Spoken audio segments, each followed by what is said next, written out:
Bismillahirrahmanirrahim. Assalamualaikum warahmatullahi wabarakatuh. Hai teman-teman, perkenalkan nama saya Anissa Mauliza dari Prodi Manajemen Kampus D Universitas Pancasakti Bekasi.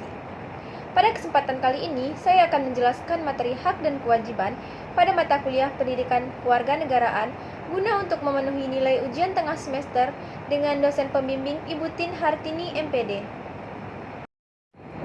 Hak dan kewajiban ialah unsur yang selalu melekat dalam diri manusia, di mana kedua unsur ini adalah hal yang terikat satu sama lain, sehingga dalam pelaksanaannya wajib dijalankan secara bersama-sama dan terintegrasi. Nah, dalam praktik kehidupan sehari-hari, hak dan kewajiban harus kita implementasikan secara seimbang untuk menghindari munculnya suatu ketimpangan yang akan berakibat kepada gejolak dalam kehidupan bermasyarakat. Namun kadangkala hak dan kewajiban saling bertolak belakang, bahkan tidak jarang hal lebih banyak dituntut, sementara kewajiban yang seharusnya dipenuhi kurang mendapat perhatian. Pertanyaannya, lalu apa pengertian hak dan kewajiban warga negara?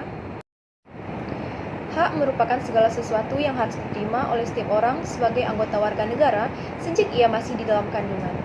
Pada umumnya, hak diperoleh dengan cara diperjuangkan melalui pertanggungjawaban atas kewajiban. Di Indonesia sendiri tentu sudah ditentukan dalam Undang-Undang Dasar 1945, meliputi hak hidup, hak memperoleh pendidikan, hak mendapatkan perlindungan hukum, hak atas pekerjaan dan penghidupan yang layak, serta masih banyak yang lain. Di mana hal ini menandakan bahwa negara telah memberikan perhatian yang sungguh-sungguh kepada hak setiap warga negaranya dalam menghadapi kehidupan yang berbangsa dan bernegara. Seperti yang sudah saya jelaskan di awal, bahwa hak dan kewajiban ialah suatu kesatuan yang terikat. Oleh karena itu, jika warga negara mendapatkan haknya, maka ia juga harus memenuhi kewajibannya. Kewajiban itu memiliki arti segala sesuatu yang dianggap sebagai suatu keharusan untuk dilakukan oleh setiap orang sebagai anggota warga negara guna untuk mendapatkan hak yang pantas untuk didapatkannya. Nah, itu sebabnya kewajiban harus dilaksanakan baik suka maupun tidak suka. Teman-teman, sebelum kita menjalankan hak dan kewajiban kita harus tahu dulu apa sih hakikat warga negara itu sendiri. Kenapa sih kita harus memahami hakikat ini?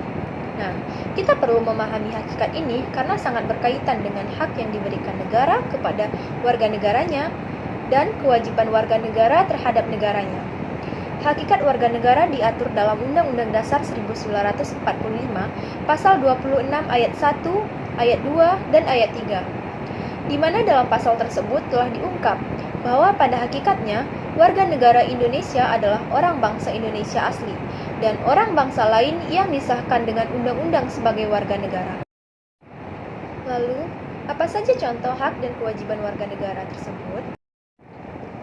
Salah satu perwujudan hak warga negara oleh pemerintah adalah dengan menerbitkan Kartu Indonesia Pintar.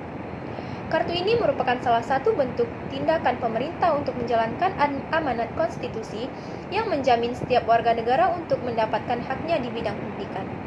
Di mana hak mendapatkan pendidikan tercantum dalam Undang-Undang Dasar 1945, Pasal 31 ayat 1 yang menyatakan bahwa tiap-tiap warga negara berhak mendapatkan pengajaran.